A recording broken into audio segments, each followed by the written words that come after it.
Hello there everybody, it is me Leo and my voice just cracked, but whatever. Welcome back to another speed build finally. I know it's been a couple of weeks since my last video, but I'm super happy to finally be back building something with you guys. So today we're building a house called the PORTSIDE Monolith. It is a 2-bedroom, 1-bathroom house located here in Brunelson Bay, and I built it in more of like a modern minimalist slash avant-garde industrial is the best way I could describe it, because basically the one thing that best describes this house in my opinion would be anti-contextual, because it literally sticks out like a sore thumb. There's nothing like it in this entire neighborhood, and that's kind of like the look that I was going for. Despite that though, I think it sort of fits in its own little way, in a way where it sticks out like a sore thumb, but I couldn't find any other place to put this other than here in Brunelson Bay, because I think this would have worked in San Myshuno, but the lots there were just way too big, and I felt like this lot right here was perfect. Plus I haven't built anything on this lot, so this is where I decided to put it. So basically I wanted to build a monolith, which, in case you guys don't know, it's basically like, well, the technical term for what a monolith is in architecture is it's supposed to be like one large stone structure that was built by ancient humans during like the prehistoric period. That's the technical term for it in architecture, but in many cases monoliths are represented as these like black blocks of stone that just sticks out from whatever environment it's placed in. I think the best example I can think of is the one from, I don't recall the name of the movie.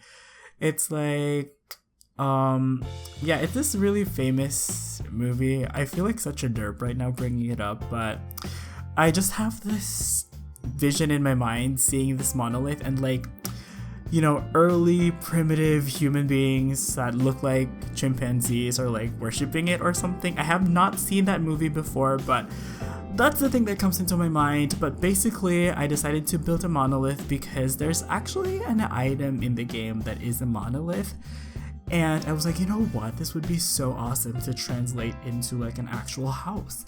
So initially I just wanted to build like this really massive square block of marble, but eventually I just added way too much to it, and it kind of, you know, it kind of stopped looking like a monolith, even though we're being very loose with the official definition of what a monolith is here. So basically, in our definition of what a monolith is, it's just a massive chunk of solid mass, basically. I know that's very general, but that's kind of what I was going for. That's why I decided to paint the entire exterior the same color, which is black.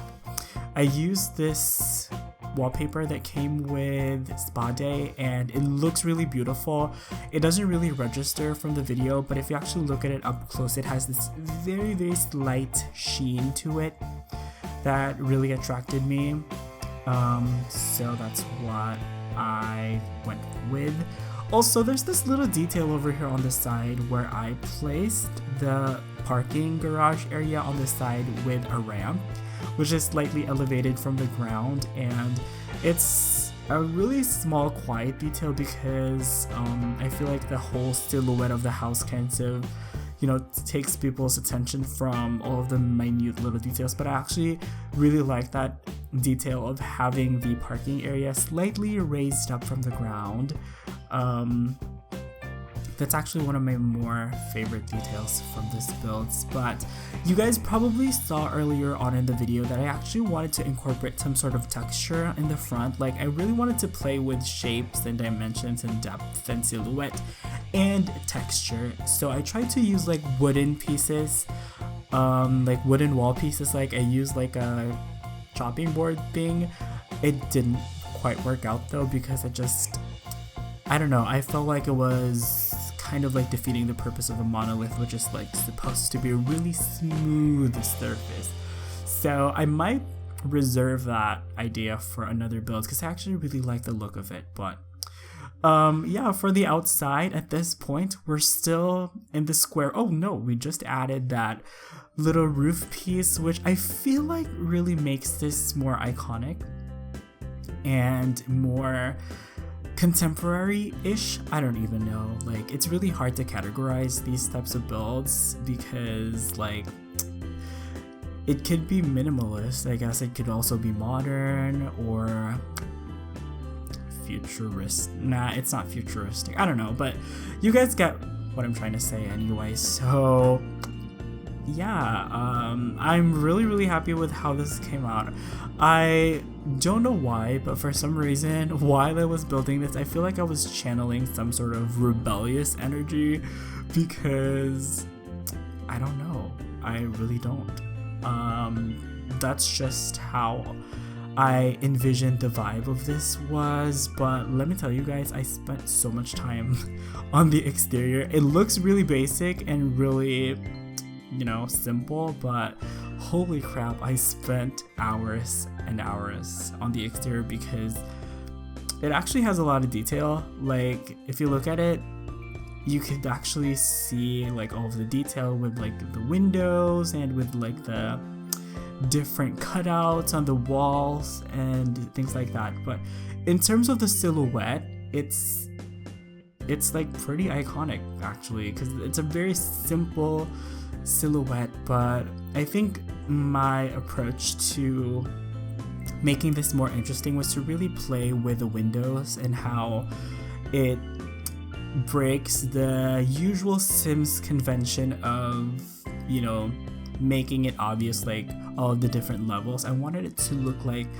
you know, the different levels were all I don't even know what I'm talking about, to be honest, but I wanted all of the windows to be like really interesting to look at actually, because without them it would be just like one block of, you know, black material, which I didn't want. I want like some sort of lighting effects peeking out, especially at night, and I think that really comes across with, you know, all the windows that I chose, and I did place them strategically so that it will look as interesting as possible.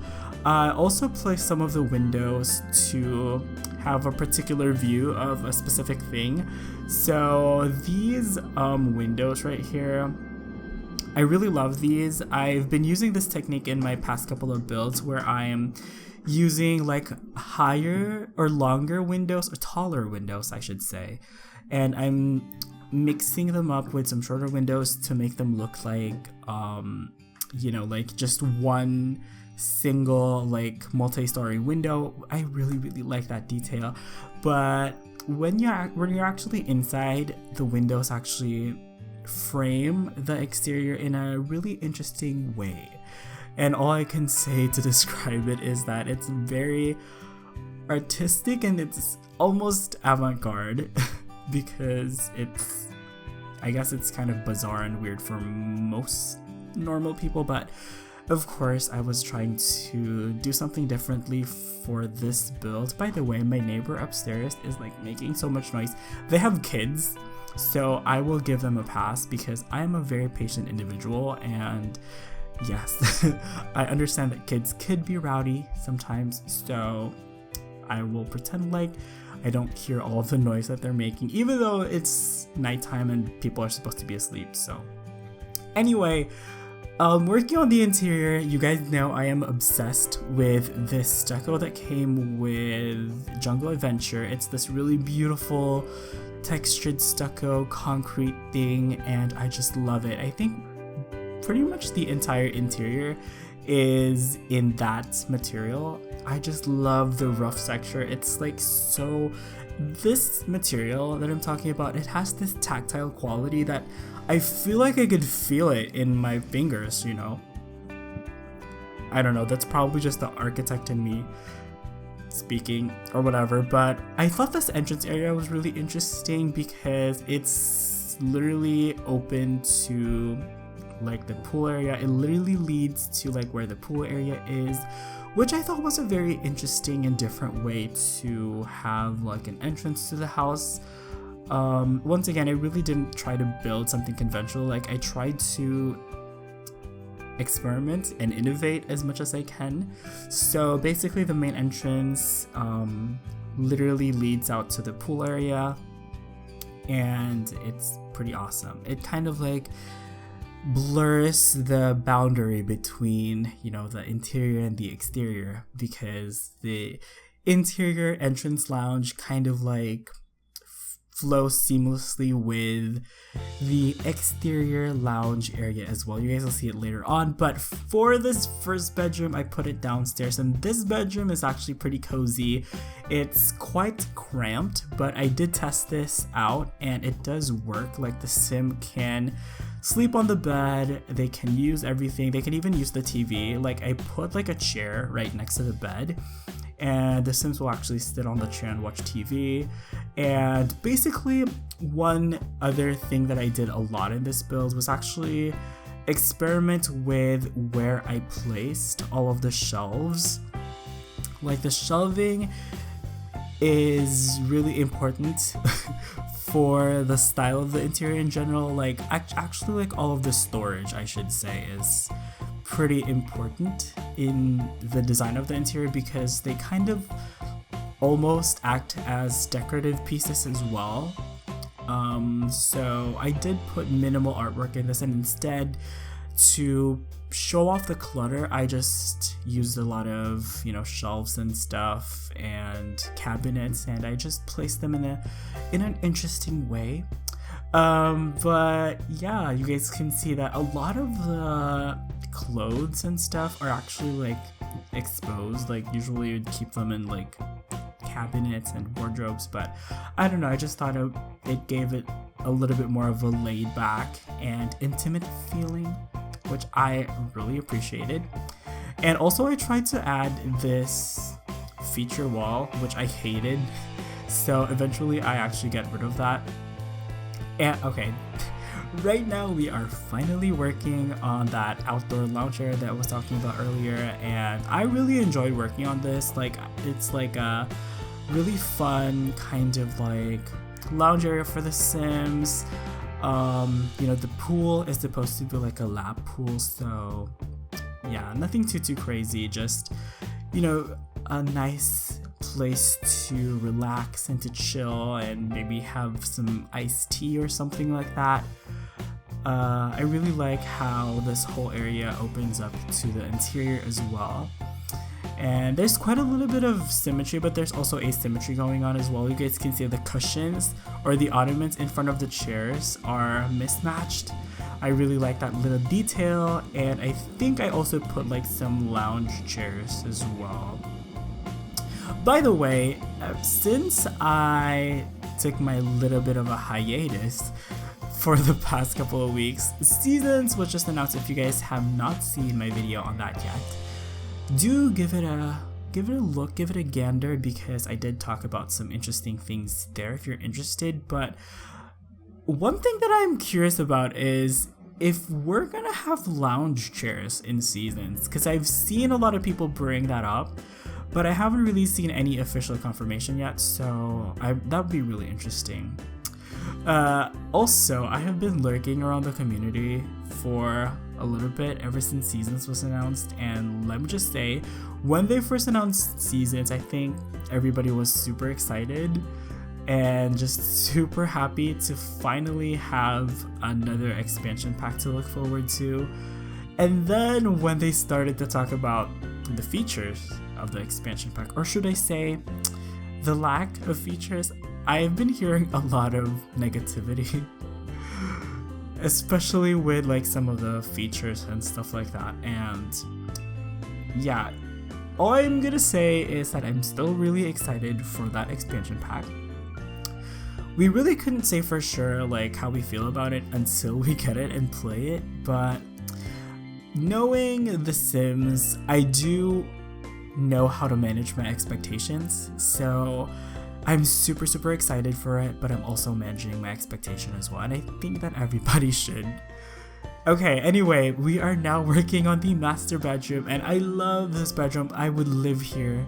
I love how it has this beautiful picture window that goes up to the upper floor, and you can literally see Brindleton Bay from where you're sleeping at. I didn't put a curtain though, so that might be a thing that people may be conscious about, because like there's this closet and you're changing and people might see you, but who cares, the Sims don't. But I really like this room. I like that little detail of having those hanging lights right next to the bed. And of course, I'm also using this technique where I'm putting together 2 dining tables to form sort of like this really fun office area. And this is what I was talking to you guys about earlier, where I use the shelves as more of like a decorative built-in piece of installation, I guess. Oh my gosh, can I just say that I really like this lamp. It came with My First Pet stuff, which I know is not people's favorite stuff pack by far, but I'm actually really surprised at how many items I used from that pack. Like, wow. I'm really surprised. But yeah, I did the exact same shelf thing that I did in the master bedroom here in the downstairs bedroom, and I made it so that it would look like the shelf is actually part of the bed, and so far it works. Like, everything works. You guys don't have to worry. As always, in all of my builds, I make sure that everything is proper functional, so the Sims can actually use it when you guys download it, which links will be in the description as usual, in case you guys aren't used to how things work here on my channel. Anyway, there is so much noise outside. I have to tell you guys that we are currently in the middle of rush hour as always, so yeah, that explains all of the background noise that you guys are hearing. But anyway, working on the bathroom. This is the only bathroom in the house, and I actually really enjoyed it. I really enjoyed building this because it's quite different from the bathrooms that I typically do. Once again, I tried my best to do things differently this time. So for the bathtub, I gave it its own little nook right here, and I wanted to look built in, so I used some shelving cabinets, kitchen cabinets, to make it look like it's actually built in this area of the bathroom. The only thing is though that these windows that are literally on the bathtub, they are pretty big. So anybody passing by outside might see the Sim taking a bath, but they really don't care, to be honest. So you know what, I was like, you know what, just go for it. I really like that whole risque, avant-garde, laid back approach to life. So I think that might be illegal though. Like, I'm not sure. Can you like be nude in public? I don't even know. But we're not in public, we're in someone's house. So that is a thing that I should probably research on, but I really like that bathroom. It's so different from what I normally do, and I was super happy with how it came out in the end. But right now we're working on kind of like the last part of the house actually. I'm really surprised at how quickly all of this video is... What was I just gonna say? Like, brain fart. How quickly all of this video, like, that is so wrong. Like, my English is so bad now. I feel like my English is declining in quality because I speak it less and less. When I was in high school, I spoke English almost every day because I would talk to my friends in English, but ever since I moved in college, I'm just like, no, I'm losing it, because I live, well, the region where I originally came from is kind of known for like having really good English. Then when I moved to Manila, which is the capital of the Philippines, most people will judge you if you talk to them in English because they prefer to speak in our national language, which is Filipino. So there's nothing wrong with speaking English, especially if you're like a native speaker, but most people would prefer you talk to them in Filipino if you can. But anyway, for the kitchen, it's a pretty fun layout. Once again, it's different from what I would normally do. I put the bar in an interesting spot, and also this one doesn't have a kitchen island because usually I would have like an island in the kitchen. I also put the dining table actually in an interesting space. So instead of putting like a wall to partition up the dining kitchen area from the living room, I actually used a shelf, which is the technique that I use quite often.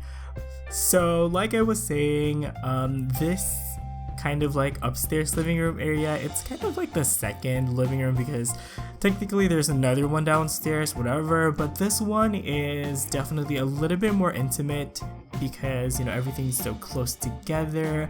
I put like a video game console for the Sims to play video games together, and you know, I just put a lot of really fun little knickknacks to make it feel more personal. By the way, there's a lot of plants inside because I noticed that, you know, there really isn't much of a garden outside, so to compensate for that, there's a lot of indoor plants. And of course, as the video is about to end, all the cars outside are making so much noise.